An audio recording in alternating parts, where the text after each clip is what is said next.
Good morning, everyone. Thank you for joining us for the Spiritist Talk series promoted by the United States Spiritist Federation on Saturday mornings at 11 a.m. Eastern Time. The U.S. Spiritist Federation is committed to presenting Spiritism to everyone. Please support our efforts with a donation at www.spiritist.us or by scanning the QR code on screen. As a reminder, the U.S. Spiritist Federation has released a weekly virtual course called Initiation into Spiritism every Sunday morning at 11 a.m. East Coast time.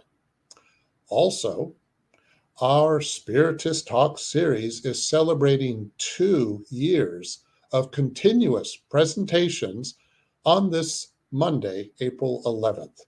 We have over 100 presentations, so I hope all of you will find the time to view them all. They're well worth it. Today, we have our special guest, NAHUR FONSECA, whose topic is Immortality of the Soul, a Skeptic's Perspective.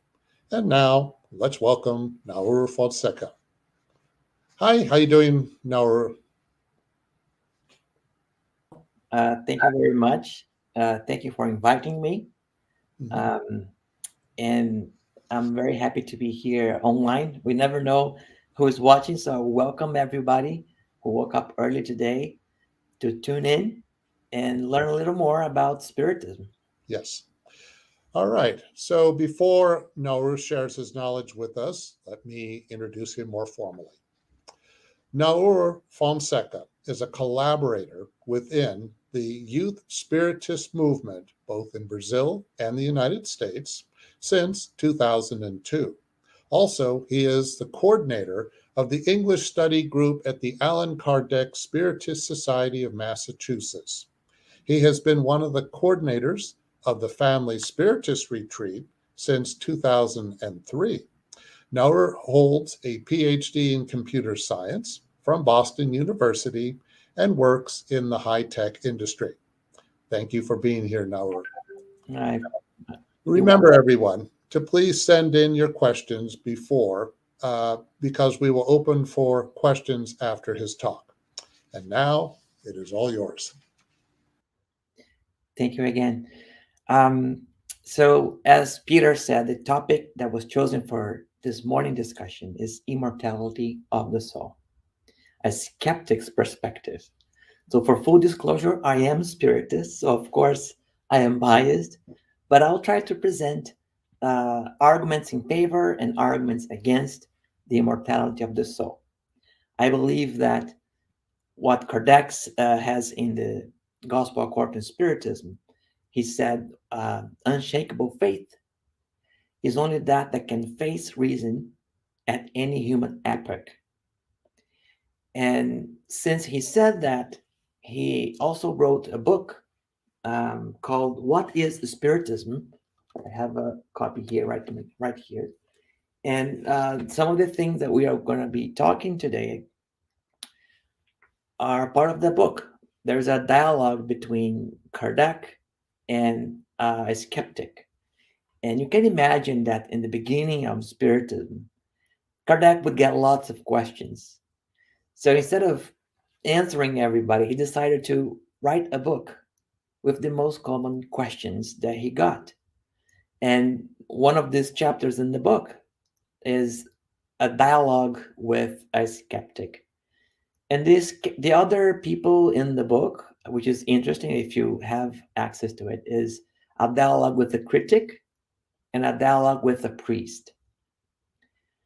And the most interesting for us today is going to be the dialogue with skeptic, because contrary to the critic, the skeptic is open. He doesn't have a formed opinion in favor or against the immortality of the soul or the ideas of Spiritism in general. But he hears arguments and counter-arguments, and he has questions. So Kardec patiently answered the questions, and we are going to try to update some of those conversations with more recent research and what is known today by science and bios in general. I think the first step as we begin is to do a little taxonomy, right? Understand the words so we can talk about them here with more clarity. So the first thing we want to talk about is immortality itself. So immortality means that you'll never die, which in itself is a little contradiction because we do die, right? So the way we're going to talk about immortality here is the immortality of the soul. So we know that the body dies, and the discussion or the topic for discussion here is there something that survives the body, a soul, a mind, a conscience, right, that lives outside of the body? Now notice that immortality of the soul implies some sort of afterlife, right? But the other direction is not true. You can have an afterlife, but that afterlife can be temporary and we can be destructed at some point, right? So we are going to be talking about immortality of the soul, which implies an afterlife and a continuation of this life indefinitely, right? So that's the position that Spiritism takes, and that's kind of the line that we're going to follow this morning. Now, on the opposite view of immortality would be the mortalism, which means with the belief in the hypothesis of extinction with death. So once the body dies, life is extinct, the mind is extinct, it all extincts with the death of the body, which is opposite to the survival hypothesis, which is the immortality that we're going to be talking more about today. Now, obviously, if you believe in the extinction of life and the mind and consciousness with the body, you are also a materialist, right? Meaning, okay, there is nothing beyond the body. There is a closure, right? A causal closure. Every physical effect happens within the physical world and can be explained by physical laws. So you are in that kind of circle right there. But surprisingly enough, there are some survivalists, people who believe in immortality, that are also materialists. And it's something new that I have learned recently. And there's some kind of research on technologies that can try to preserve consciousness in the body. And one of these topics is called the mind upload. And it's there. Of course, there's not much research there yet. There's not much to show, but there have been experiments with animals to try to preserve the brain somehow and do transplants of the brain to see if the mind, if the consciousness continues, providing the animal or whatever living being a sense of immortality in the body. So, there is this. We're not going to be talking about that. I just wanted to, for the sake of taxonomy, show a complete picture of all these ideas. Now, of course, the main vertex or the main flaw of survivalism is dualism. People who believe there are two independent elements in life, right? We have the body and the soul, or conscience, mind, and the body. So that's the main, let's say, argument for immortality. And the dualists also are split into like three groups. There's a group that believes that this other element, right, is a soul, like we normally understand a soul is. And it survives death, and it has some personality, and something happens in the afterlife with the soul. And then there's another group that believes in resurrection, and it's a little different in the sense that the soul kind of depends on the body somehow. So when the body dies, the soul stays in some kind of inactive state, waiting until the judgment day, where the previous body somehow will resurrect, and then the soul will be attached to that body again, and then in that way will be some kind of survival, right? And finally, the other way is an idea of, like, we call it pandeism, and that idea is the soul after the death of the body goes back to a whole. Some people call it God, but it could be something else. Just go back to this source, and in doing so, like the drop of water in the ocean loses its individuality, right? So the next step here in this taxonomy is, how do we preserve our individuality? So in pandeism, there's no individuality. There's nothing to preserve. In resurrection, it's like a psychological individuality or physiological. I think I misspelled there. It depends on the body. So when the body is there, you get your personality back, your individuality back. And that's important to have a copy or the same body that you had before. And then in the soul theory, the individuality belongs to the soul. So each soul is an individual. It is something, right? It cannot be totally immaterial. It has to be some kind of focus around it, right? To have that individuality. And then, of course, now, yes, the psychological individuality, which is if you could copy somehow all the memories, right, and preserve that somehow, and that those memories is what would give you your individuality. Okay. All right. So we kind of went very fast in this whole taxonomy. If you have any questions, start typing them, write them down, and so we can come back to this later. Let me just give it a moment for myself as well to see if there's anything else I'd like to bring forth.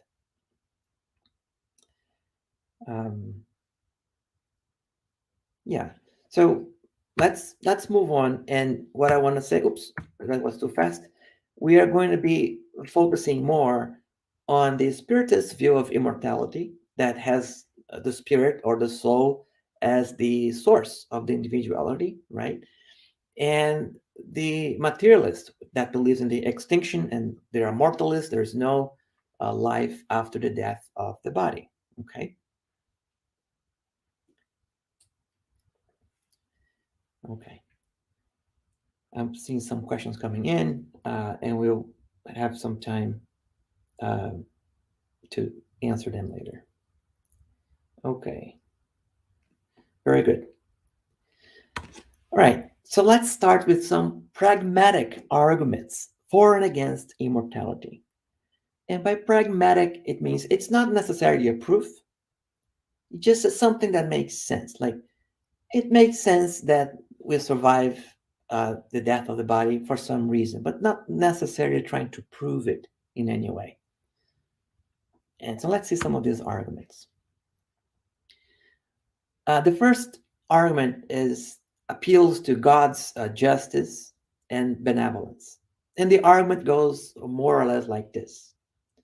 If God is benevolent, if God is good, he will not want to create us just to annihilate us, extinct us right after, right? So it wouldn't be aligned, it wouldn't agree with God's goodness, right?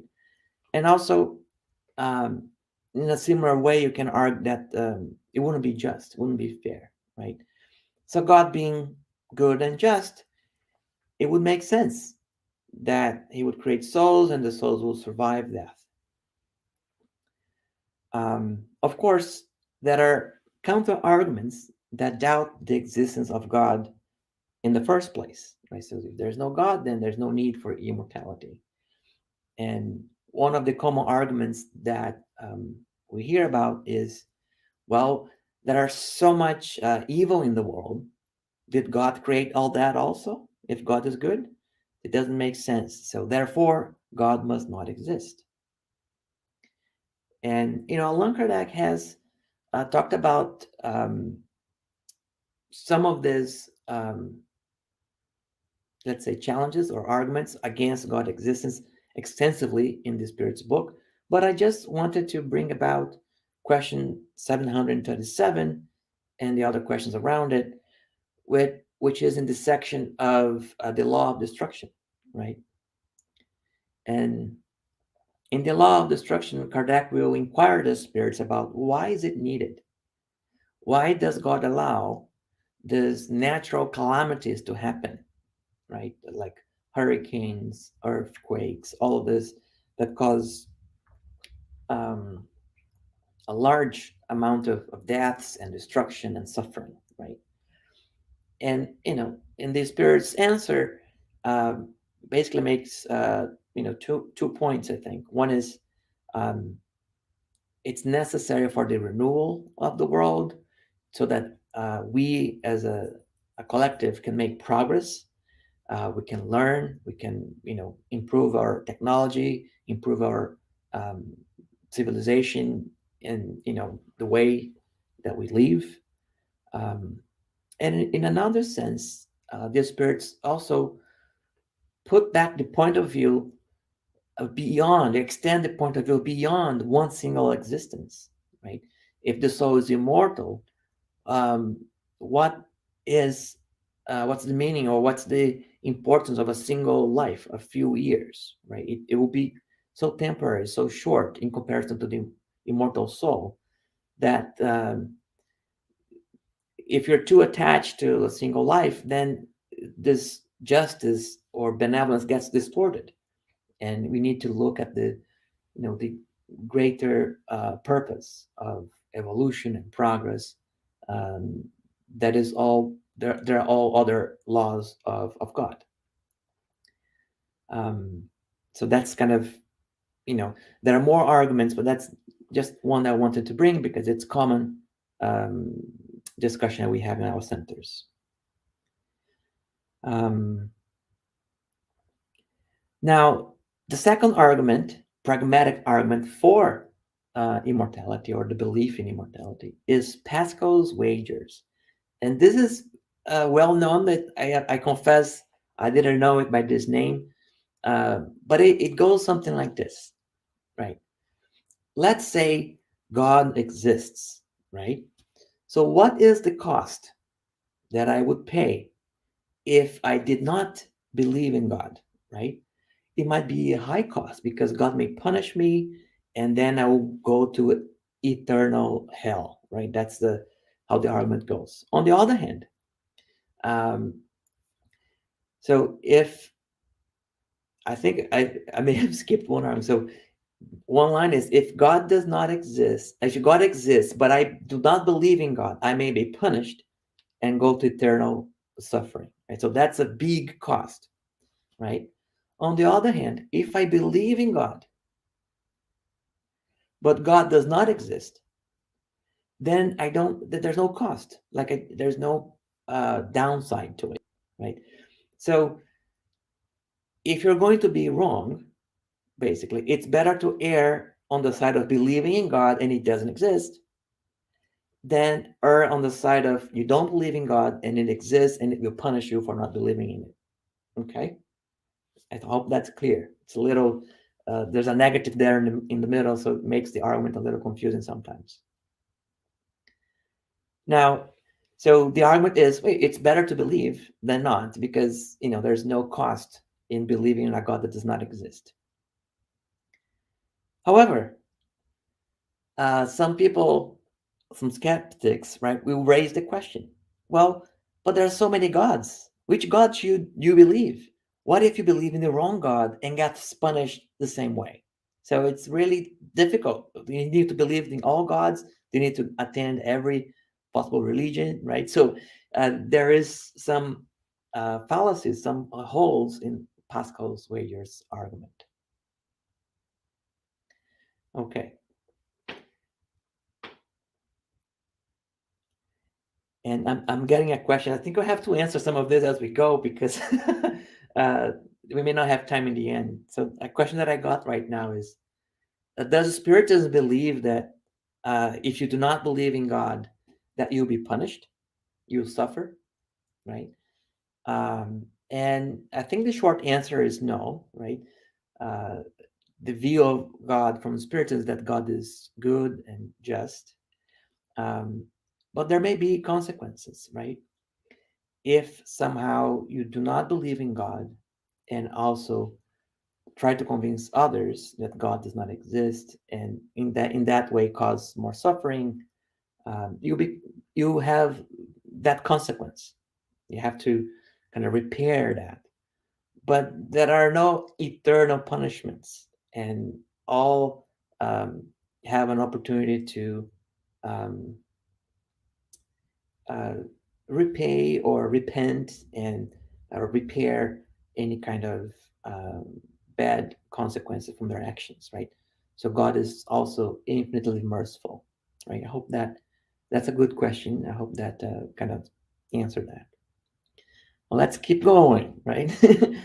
Emmanuel's Kant morality. So Immanuel Kant wrote about morality, and he said there's the only way for a person, human being, to be moral is if he believes that there will be a judgment, that the soul will survive the death, and the actions here on earth will have a reflection on his life after death, right?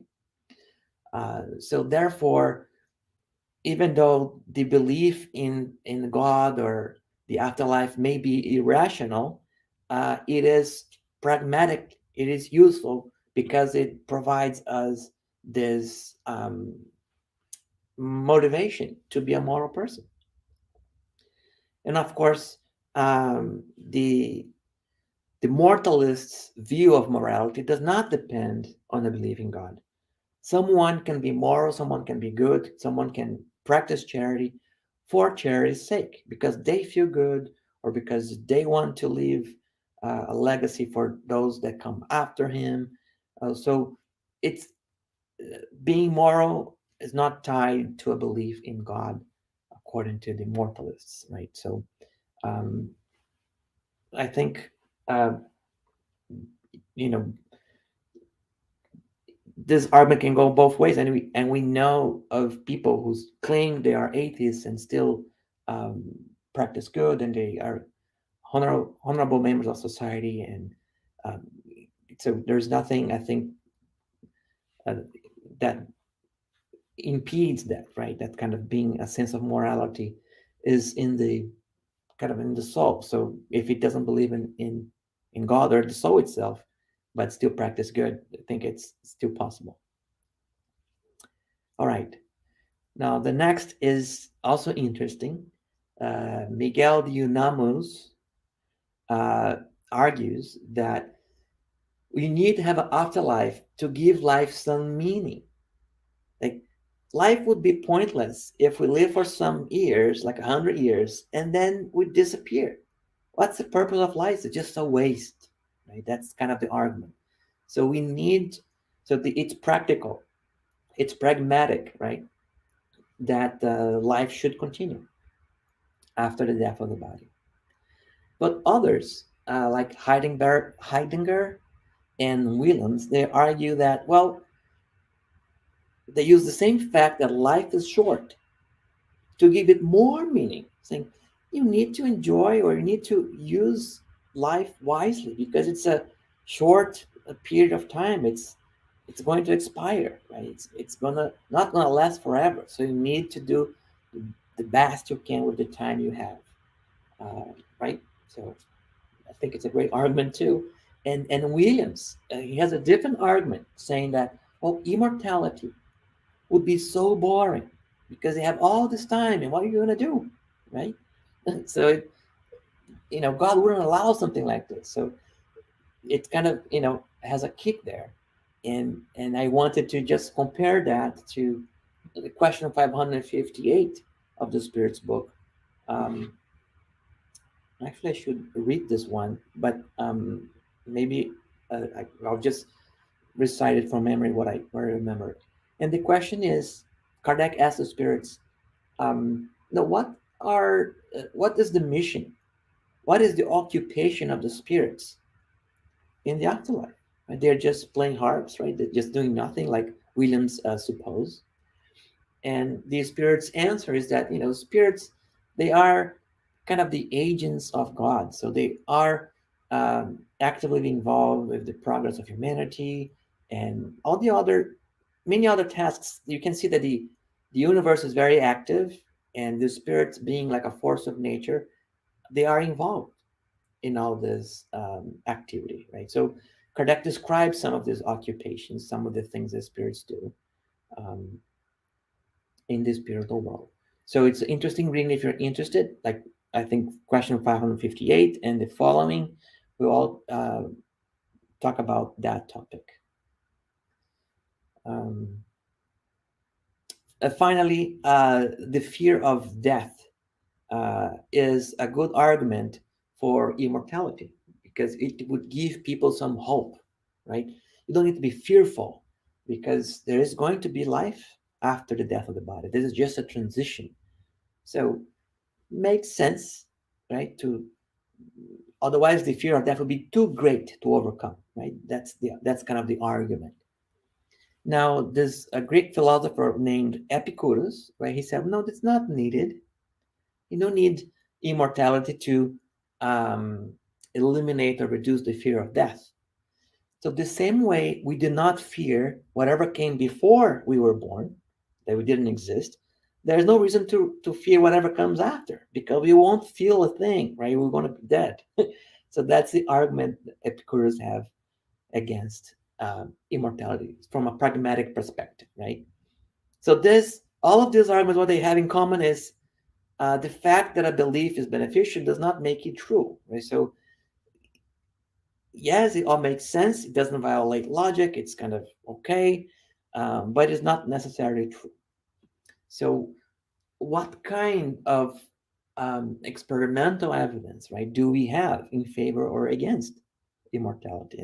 And that's kind of where we're going next. Again, I'm going to pause a little bit, see if there are any questions. If you want to post something, write something.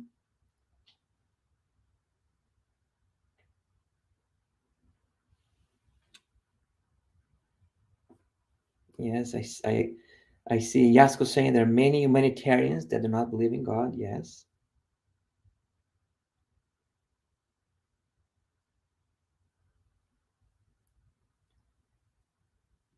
Okay. All right, so let's move on. Argumentative proofs for immortality and their challenges. So this still are not experiments, but they are arguments that try to prove immortality, right? So through reason, so more like a philosophical arguments, right? So let's see. So I think, and it's very interesting, because if you look at the introduction of the Gospel according to Spiritism, Allan Kardec describes some of the aspects when Jesus was alive, right? The life there, and also describes some of the similarities between Spiritism ideas and Socrates and Plato's ideas. So Plato's dualism is very easy, came before. So the ideas proposed, or the ideas explained by Spiritism, they're old, right? And this is one of them. So Plato's dualism is based in like three arguments for immortality. So Socrates, right, observing the cycles of life, like day and night, life and death, so that there's a cycle, the seasons of the year, and they're opposites. So in that sense, he concluded that death comes from life, so life must come after death.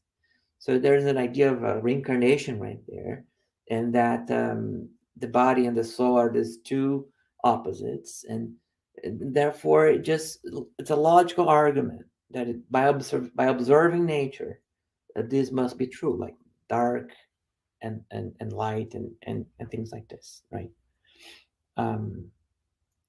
Of course, the skeptic will say, well, that's not necessarily so, because what's the opposite of a computer?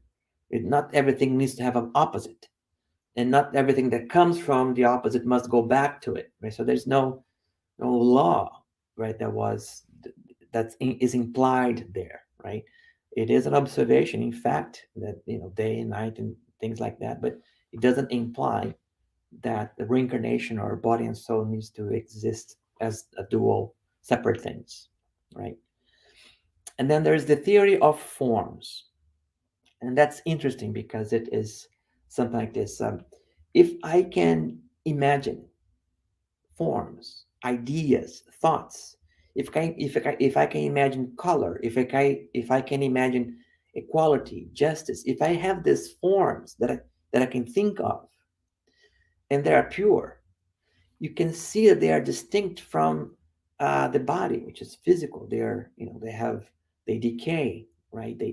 So, and then the argument goes that in order for me to be able to imagine those things, of those forms, to create those forms, I must be able to assimilate it.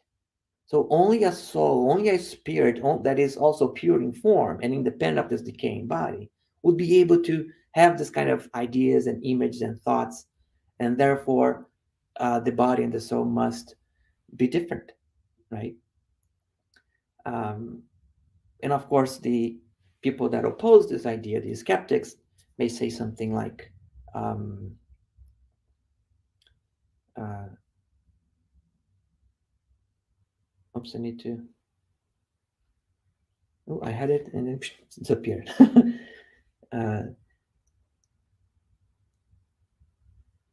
I think it goes like, I'll have to come back to this a little later, because I'm confusing with the next one here, with Descartes. So if I remember, I'll come back to it. Yeah, and finally, the other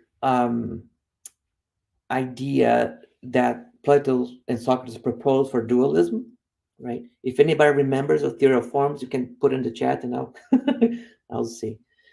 Is that Socrates believed that you cannot really teach somebody something, but you can only take it, make it come from it.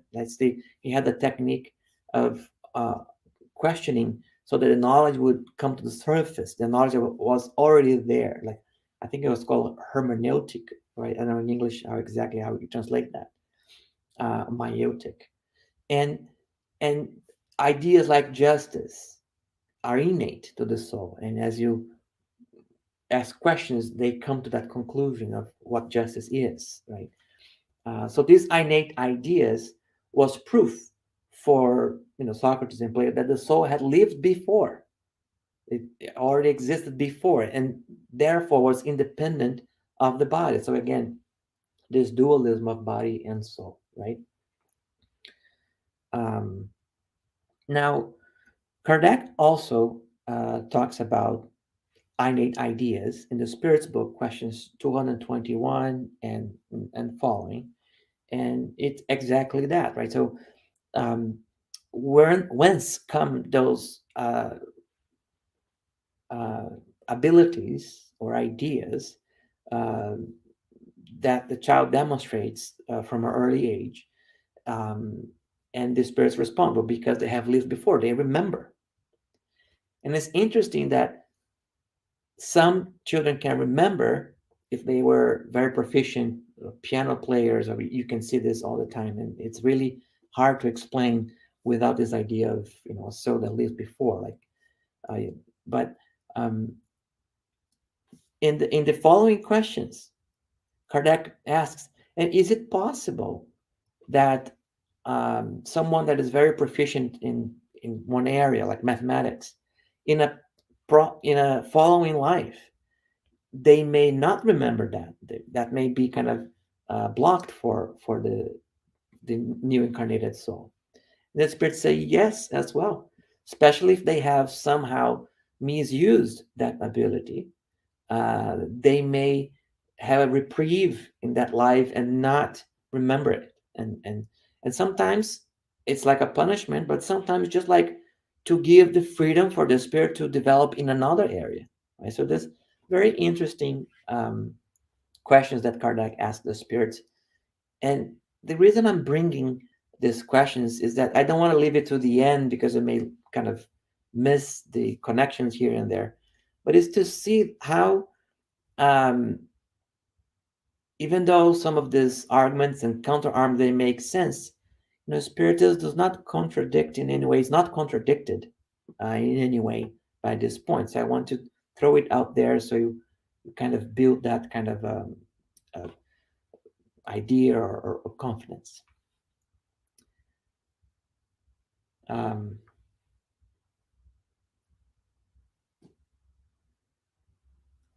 Okay.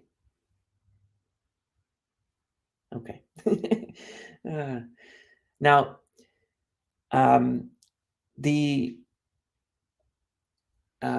Descartes is considered sometimes as the father of dualism because of some arguments that he created, and some are similar to Plato's ideas, but some are distinct.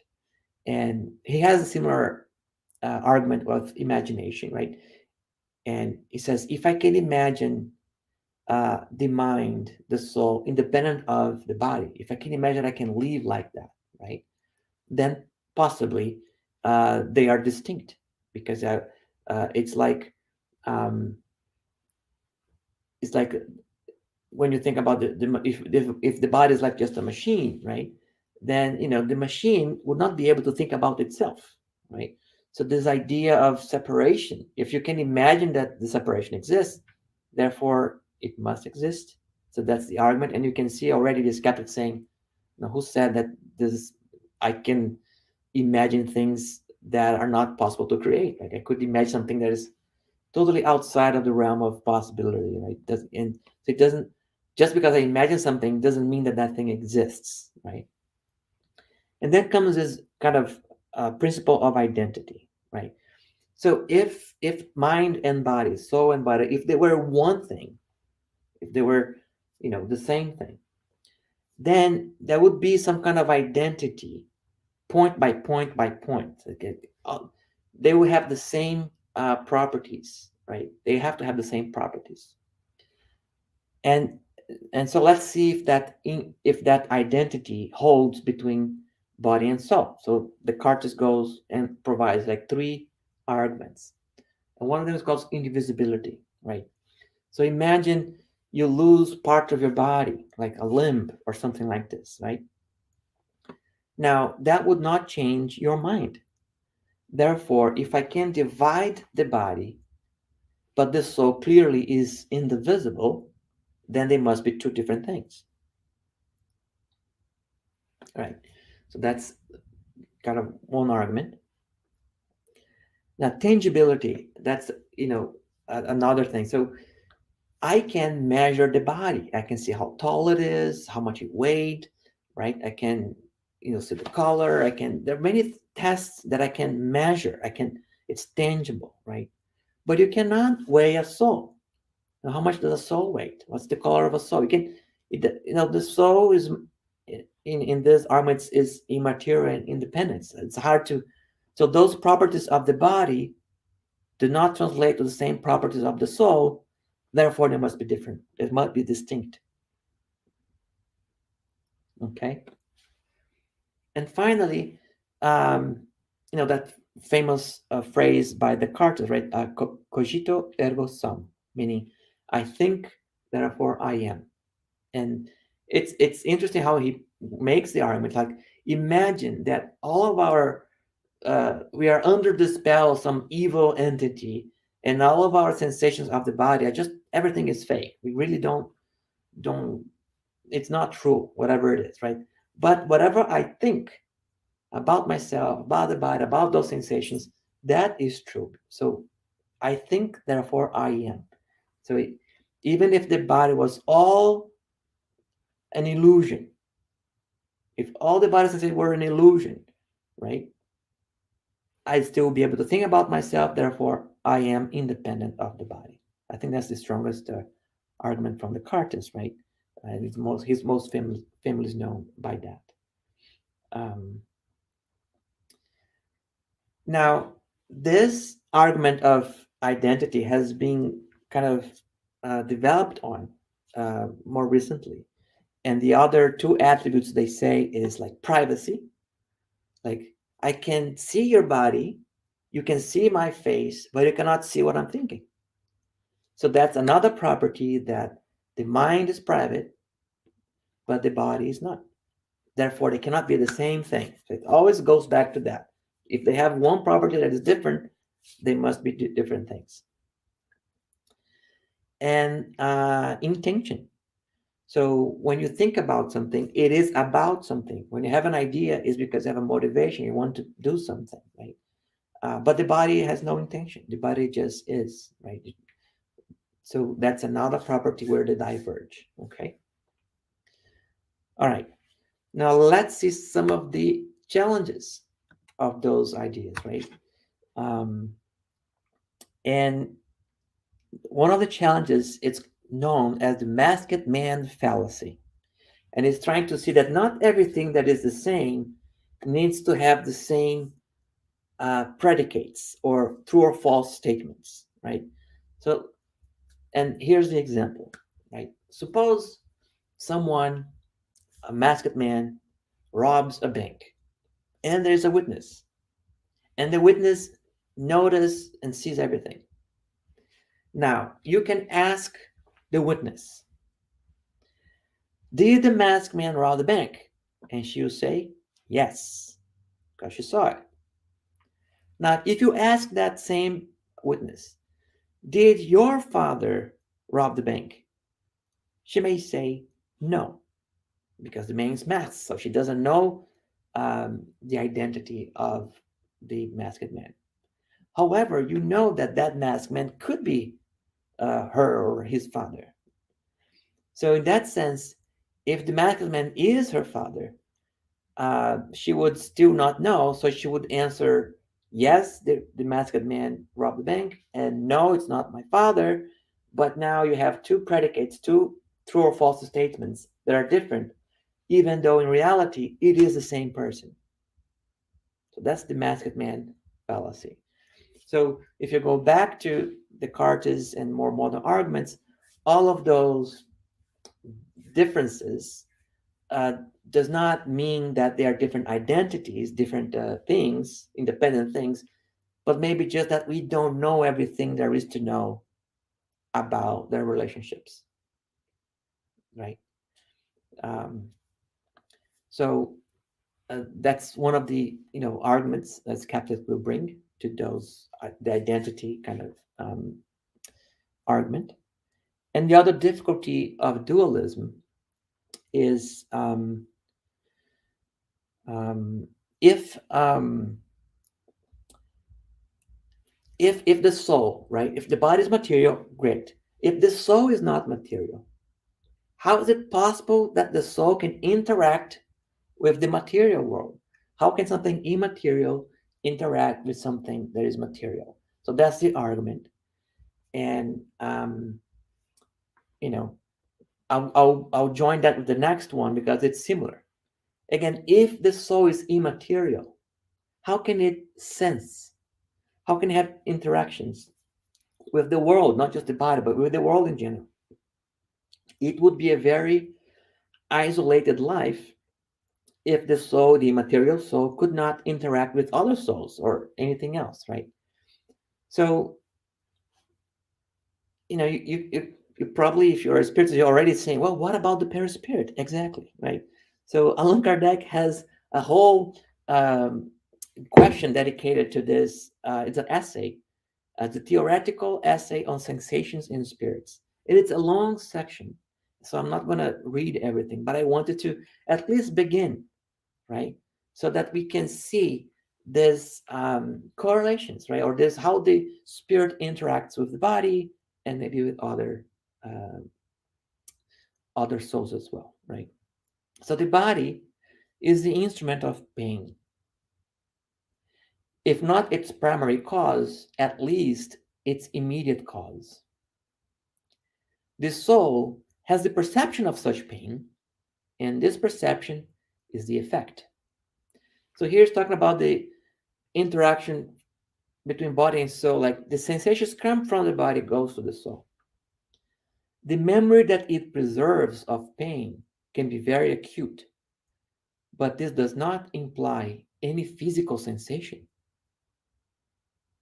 just the memory of the pain, not the pain itself, like not the sensation itself.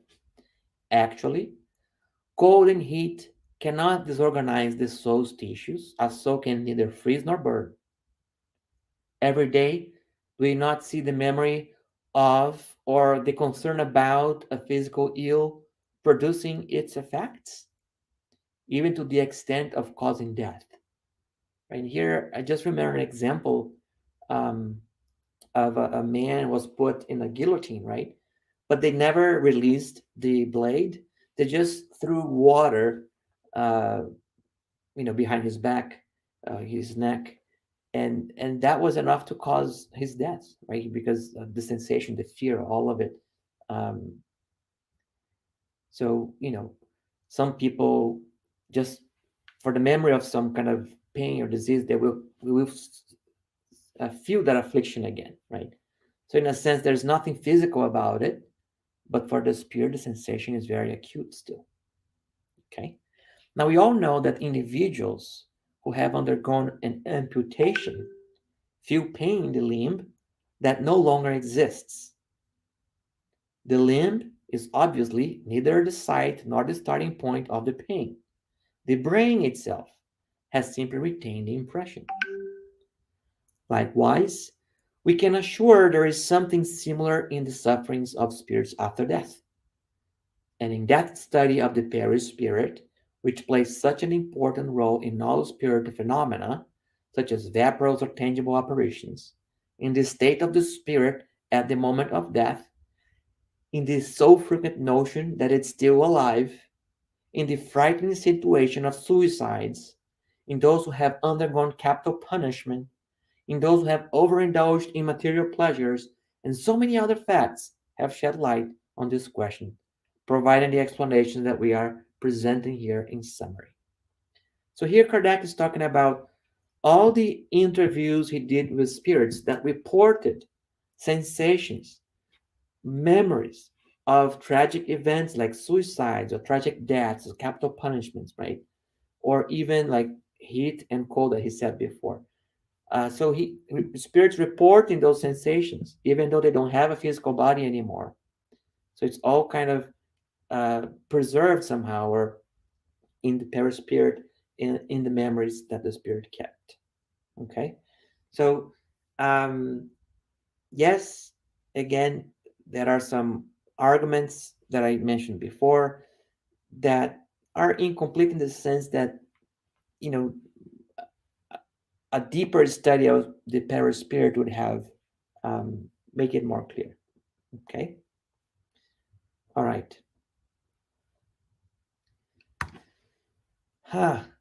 A small digression. So now, those were more argumentative proofs, like from reason, from logic alone. But now we're going to go to more experimental proofs. And before we do that, I wanted to do a small digression. So let me tell the story, right? Let's say that I want to convince you that I can count all the leaves of a tree, but I don't want to reveal to you how many leaves are there, and I don't want to reveal to you how is it that I do it. So we make a plan.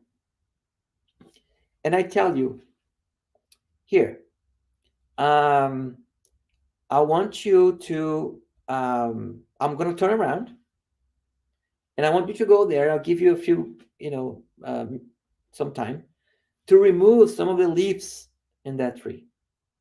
And when I look back, I'll tell you how many leaves you removed, right? So he turns back. And when he goes back, it's like, okay, you removed 10 leaves, right? Because I can quickly see I had this number before, now I have this number. So you removed 10. And then the person, of course, said, well, maybe you're just lucky. Yes, you did. I did remove 10, but maybe you're just lucky. Let's do it again, right? So again, I turn back, they remove some leaves. When I look around, now you remove just one. And we can keep going like this many times, until the person is convinced that I do have the superpower of counting the leaves of a tree without telling him how many trees, how many leaves are actually there. That's the secret that I don't want to share. And uh, without explaining how is it that I do it, right? So this is a concept in mathematics and especially the field of cryptography. And you can see that how this is related to what you're talking about, because um, how can you explain mediumship or reincarnation? What are the physical mechanisms that what happens when the soul dies or when the soul is united with a new body? So we do not have an explanation of exactly how it happens, but we don't need to know, right? And but this argument is not only used to uh, prove things from immortality or ideas that are spiritualist ideas, right? Um, for instance, uh, and I think I'll I don't know what the order to go to be more clear. So I'll go back. If you have questions, ask more questions. I'll go forward to show this other piece. So what we hope to do here is ask questions so many times, right? Or repeat this process so many times as we build a case that, okay, then it must be true. You must have the superpower. You must know what you're doing. And use this in different fields, either in favor of immortality or even against immortality. So the argument is neutral. You can use this argument to prove anything, right? That's what I want to say. Good. Now, the second digression. You may have heard this phrase before, that correlation is not causation. And this picture illustrates it, right? So when you have sunburn because you're being exposed to the sun, you may want to have some ice cream, right? So that's you're hot, you want ice cream. Now, but there's no causation there, just a correlation. It just happens so. The causation is the hot sun. It's a dry, hot, sunny summer weather. It causes both you to have sunburn and maybe the ice cream to melt, right? It's not because you have sunburn that you melting the ice cream. It's the sun. But those actions are correlated. They happen at the same time. I wish I had brought another illustration, but there's a interesting correlation study that was done, and the number of divorce, I think, was in Maine, right? If you look over time, goes up and down over the years, right? And if you compare that with the total sales of margarine, it followed very closely, right? In this particular study that was done in a university, just to illustrate that correlation is not causation. So what does margarine purchase have to do with divorce? Nothing. So, okay. Now, keeping this in mind, now there are two, I put two, but maybe there are more. But there are two cases I want to illustrate, right? In one case here on the left, you have the brain as the cause of both the mind and other bodily functions, right? There's a correlation between the mind and bodily functions. Like if I feel pain, the mind accuses it. If I remember of pain, I don't know, I can also cause palpitation in the heart, right? So there's a correlation there, but it's caused all by brain functions, right? So that's let's say, the immortalist idea. And once that brain is dead, the mind is dead, and there's no survival. On the other side, that like more the spirit's hypothesis, right, is, well, the soul is the causation of both the mind and the body, even though the mind and the body are tightly correlated. The process of the mind and the body are correlated, right? So those are at least two hypotheses that I can see, but there are probably others. But I just want to illustrate the difference between causation and correlation in this area of immortality that we are studying. All right, so now let's see some experimental arguments for and against immortality. And I should mention that I used a book called The Myth of an Afterlife. There are many studies there. I just started to scrap the surface of it. It's edited by Michael Martin and Keith Augustine, I may share the link later. But in that first chapter that I read, right, that the proof argument goes like this: mental abilities depend on the brain. The brain does not survive the death of the body. Therefore, the soul does not survive either, right? And then there are many cases that they bring forth. And these cases are documented. There are medical cases, many hospitals, many people. It's documented. It's a disease that we're classified by the Centers of Disease Control, right? That is all very well documented. So they have built many cases, right? Remember the Leafs, many, many, many. So Phineas Gage was a railroad worker.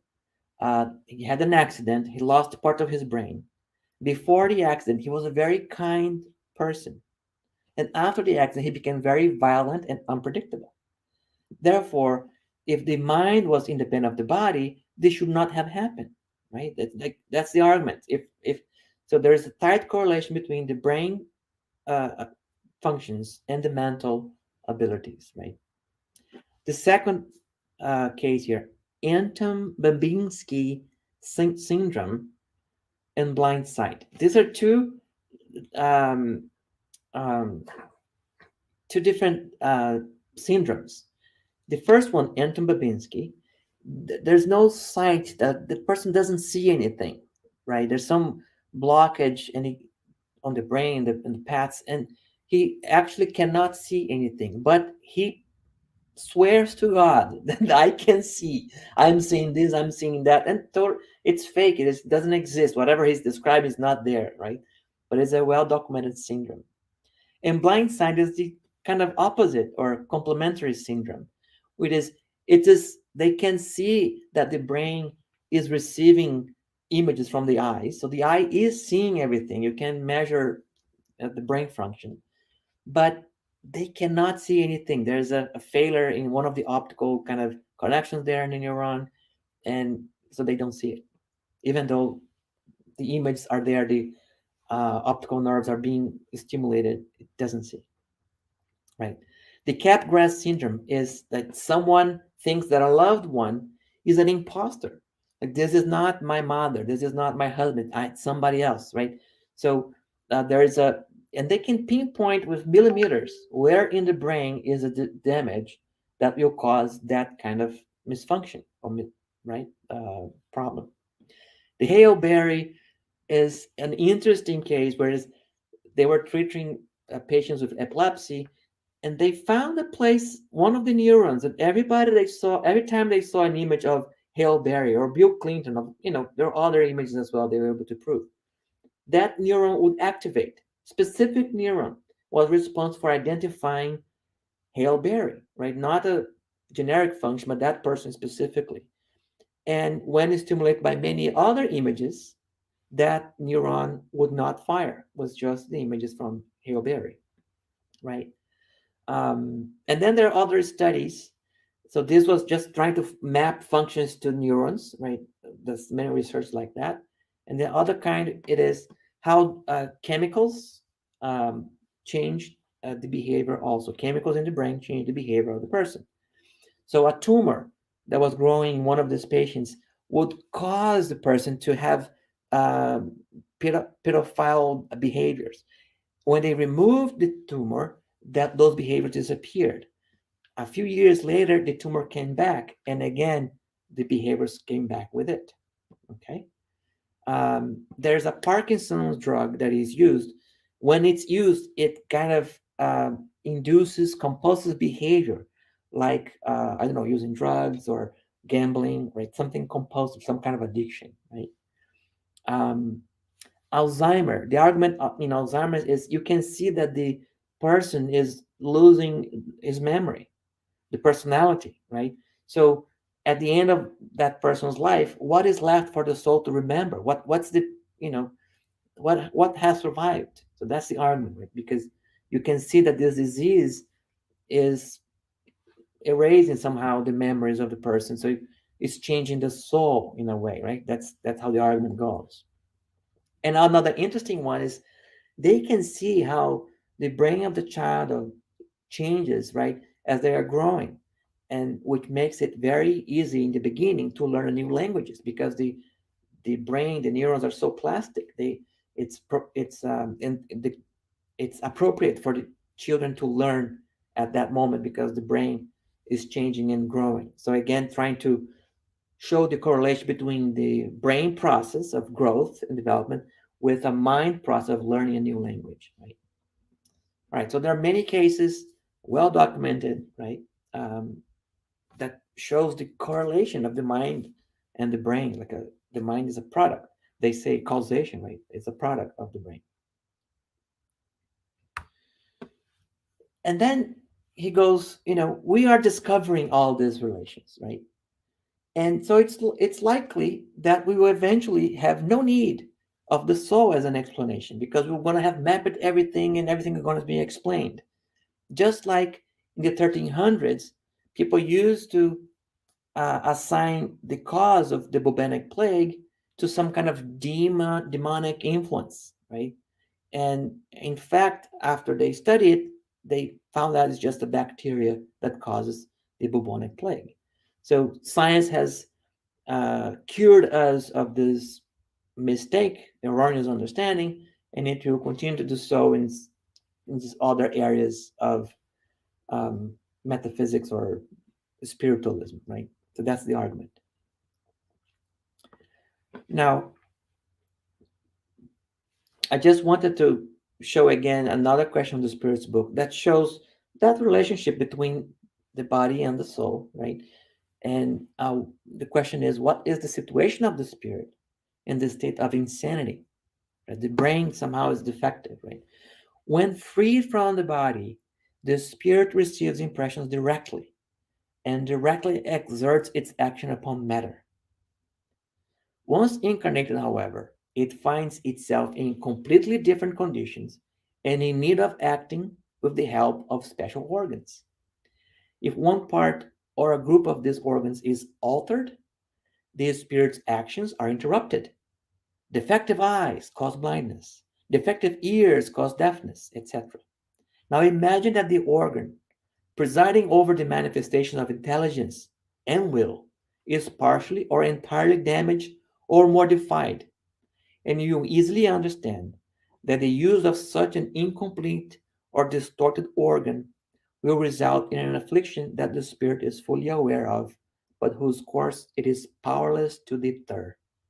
So it's kind of that argument that, when you play a violin, you can be a great player, but if the violin is defective, it's not going to play as well, right? So it's a similar argument. But the surprising thing is that then it is always the body and not the spirit that is dysfunctional. Yes, but you must not lose sight of the fact that just as a spirit acts upon matter, matter reacts upon the spirit to a certain degree.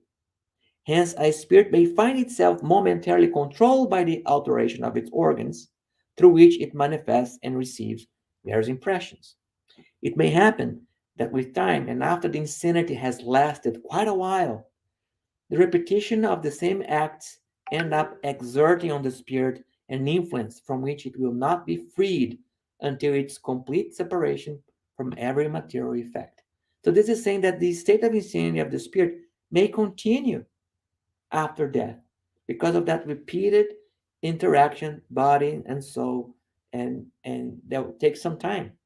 Right? So Kardec is saying that the spirit is not so independent of the matter, in the sense that there is some effects, lasting effects after death. So I just wanted to bring it to to this context. All right. And there's another thing that he said about the children. What is the usefulness of a spirit having to go through childhood? And Kardec said, a spirit incarnates in order to perfect itself. During childhood, it is more accessible to the impressions it receives, and which may assist in its progress. Persons in charge of its education should contribute towards its goal. So this is saying, yes, the brain of a child is still developing, and that's designed so that the spirit in a new life can learn and kind of redeem and progress. Otherwise, it will be harder to do so, right? So I thought it was appropriate to share this piece from the Spirit's book, given the context that we just saw. All right, so if we have all this correlation, right, it's so documented so well, what do you need to show that the mind is independent, right?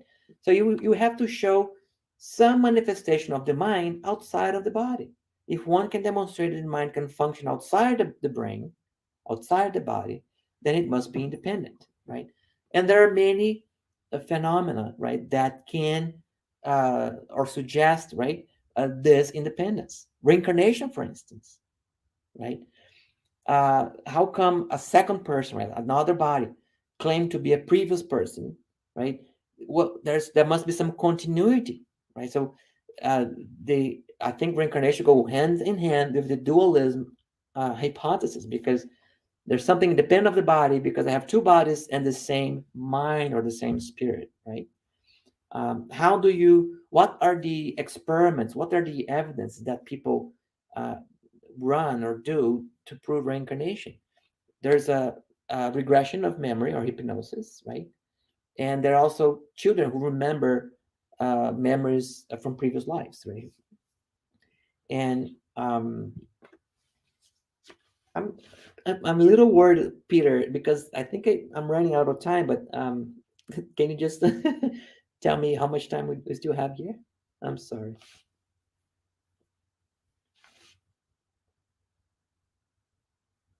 Okay. I can't hear you, but I think you're saying me to wrap up. All right. Yeah. Nauru, we do need to wrap up pretty soon. So maybe Okay. 2 or 3 more minutes. All right. Yeah. So mediumship is also a way to show how the mind is independent of the body, because it's another spirit, right, talking and revealing itself. And that was an interesting case um, uh, by Chico Xavier, that he is a great example of a medium, right? Near-death experiments is a way of demonstrating the independence of the body, because during that moment where the body is dead, the soul continues describing experiences outside of the body, places that they go, people that they see, operations that were made to him, the object that were used, right? So he can describe, he comes back from that death experience and describes things that happened to it. And there are many vivid cases about that. And out-of-body experiences. Ernesto Bozano is an Italian researcher, and he studied the spectrum of out-of-body experience, beginning with the limb, people who lose limbs, that limb sensation, right? And in a gradient until during death, right?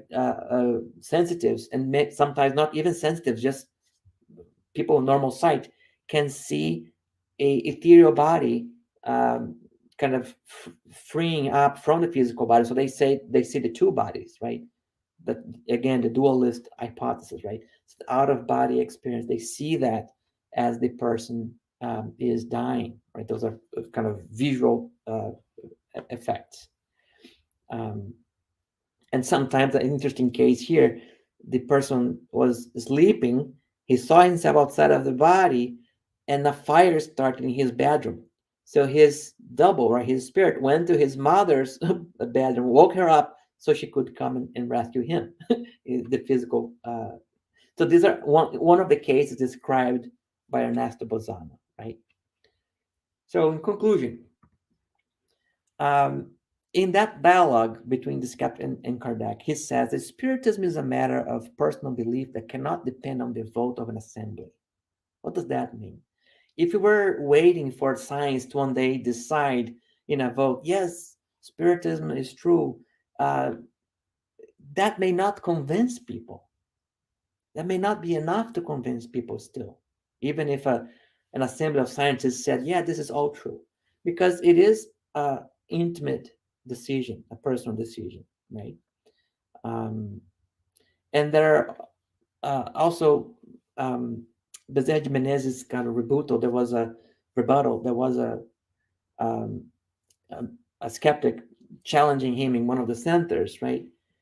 And then he said, I want to debate you, to talk about all these mediums that were exposed as frauds and all this and all that.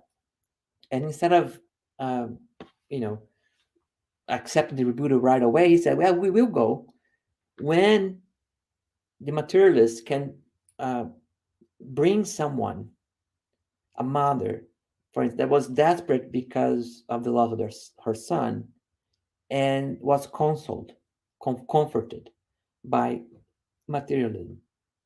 And it keeps giving examples of, the point was, um, this discussion of immortality is very useful, important. But I think at our present moment, and probably for many human beings, right, it's like rocket science, right? We should take care of some other priorities first, like comforting the soul, finding peace of mind, being able to live in harmony at home with our loved ones or families. And I think everything, spiritism is more than just that scientific aspect, right? It has a philosophical and a religious aspect, which is to um, reorient us towards God.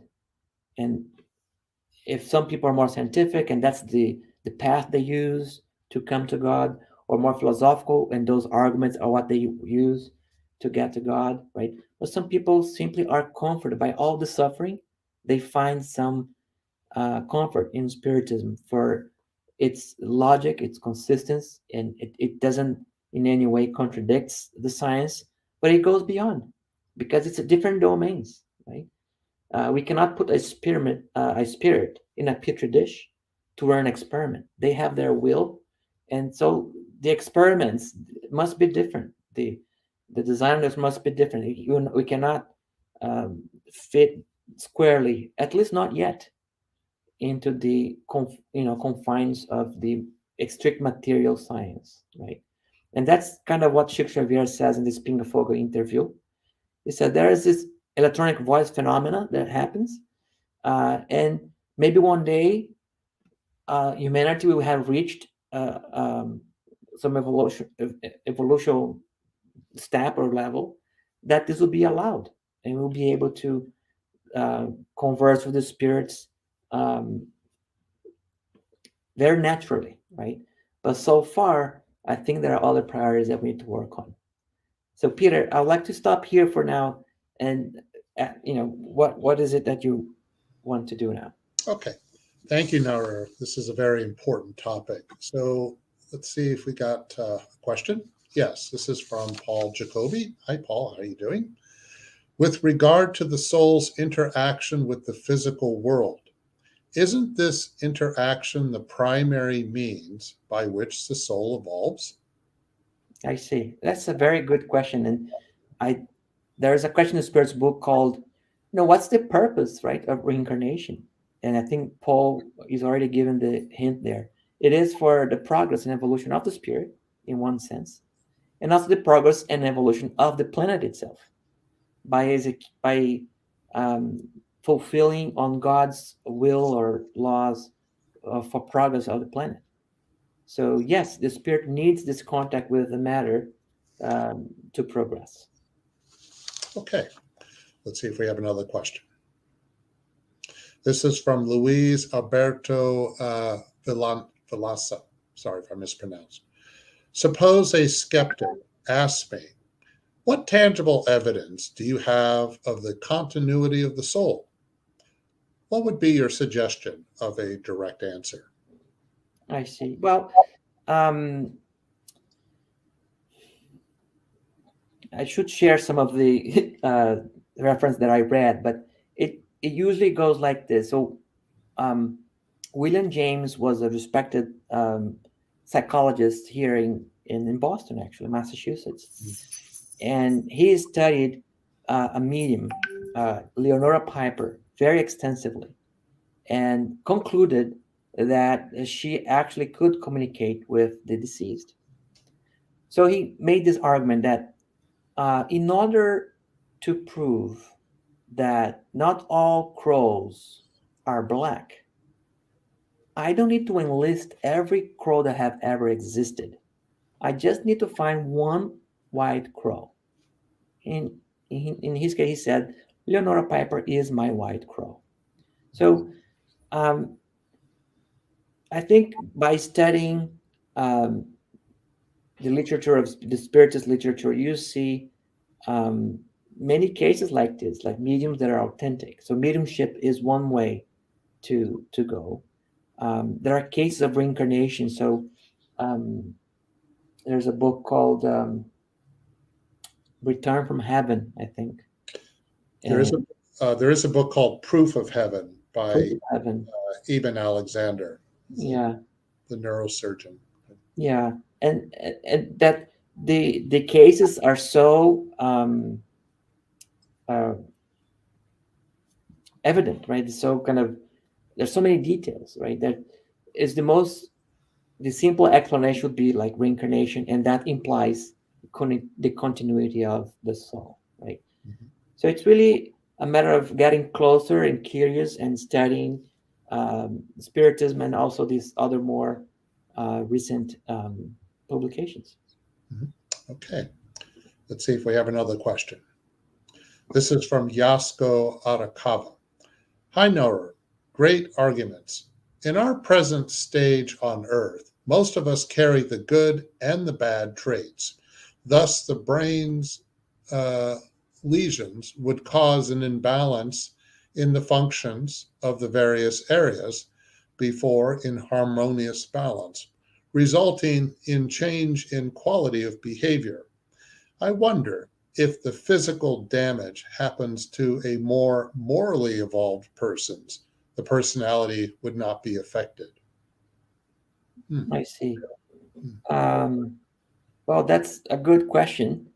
I think what the skeptical would say is that there are specific areas in the brain, right, that are responsible for different functions. So you can find a function that inhibits a bad behavior, so the person becomes better, and maybe there's another part that affects a function for good behavior, and then the person becomes more erratic, more violent. I think that would be their argument. Um, but I think what you're saying is, could a very evolved spirit suppress any limitations from the brain if the brain is damaged? And I don't know, right? Um, in the conscious state, probably not. But we know that when we sleep, right, when we lower our awareness, our consciousness, the spirit is free again, and in that state, he would have his full um, access to his full potential again, right? So maybe there's some way there, and it's interesting because that's another way. There's a book called The Phantasms of the Living that is about communication of living spirits, showing that you don't need to be dead. A living spirit can communicate, showing that that mind is independent of the body too. Right? So that's interesting, kind of a experiments or studies that were made. An experience like that might be a trial too. It's an interesting That's right. question. Yeah. Okay, I think we have one last question from the United States Spiritist Federation. Must we have empirical evidence for everything that comprises our existence? Uh, I don't know. What do you think? I think if a normal person, right, uh, and we experience this every day, and I heard this argument, it's so brilliant. When we fly in an airplane, that's a huge act of faith, right? To go in an airplane thousands and thousands of feet above ground without fear, right? That's an incredible act of faith. But it's based on some experiments, right? Some experience, like I have seen so many flights go, and people say that it's safer than driving a car. So I think the argument that Kardec made in the beginning, right, that we want to be able to face reason. We don't want to have a blind faith. So I think some a degree of um, evidence, right, is recommended for everything we do. Otherwise, it would be this kind of blind faith that can cause a lot of harm. Right. And we could acknowledge the difference between when we do have evidence for something and when we don't at the moment, and maybe we will in the future. Yeah. I think that was the position from Chico Xavier. I think if, Yeah. when the humanity has evolved enough, right, Mhm. then this will be more natural. Right. Okay. Thanks, NAHUR. You're And welcome. thank you, everyone who has watched this live. And we thank all of you who have been following our weekly talks. And once again, thank you for supporting our efforts with a donation at our website or by scanning the QR code when it's available. There we are. By the way, there's a lot of activities that the U.S. Spiritist Federation carries out, especially with the publication of books that do require funds for this purpose, which is intended to help with the dissemination of Spiritism. Okay, so next Saturday, April 16th at 11 a.m., we will have Yasko Arakawa, and the theme will be Jesus's miracles or psychosomatic healings, resilience as a psychotherapeutic tool. And now, before we end our live, NAHUR, can you please say our final prayer? Of course. Thank you, everyone, and have a great weekend. So let's all take some deep breaths.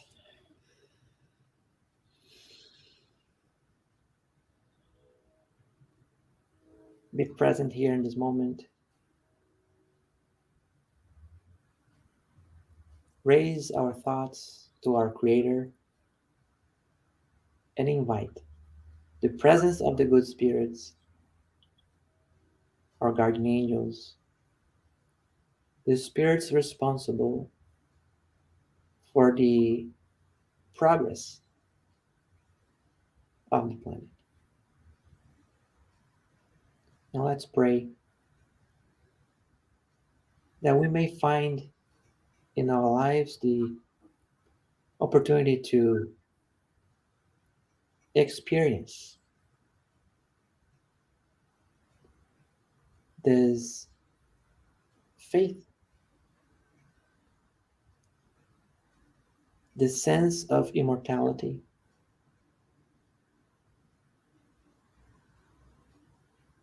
and that it may be strong and grounded so that we may not have doubts. And may that knowledge allow us to express our best qualities of humanity.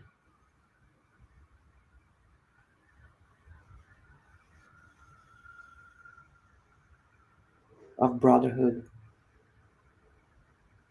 fraternity,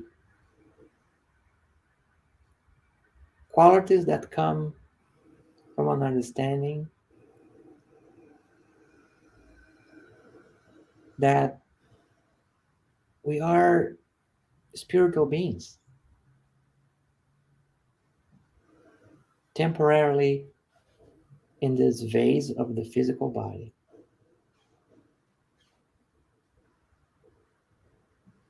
And our mission here is to learn how to love one another.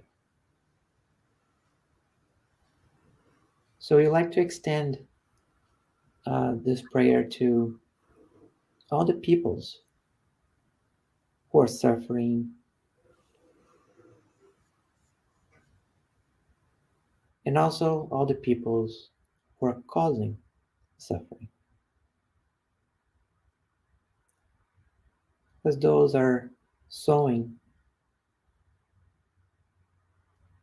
the suffering for their future selves. Now let's invoke our merciful God and the figure of our Master Jesus, inviting us to love one another as He loved us, and forgive those who harm us in any way, as He did forgive us because we didn't know what we were doing.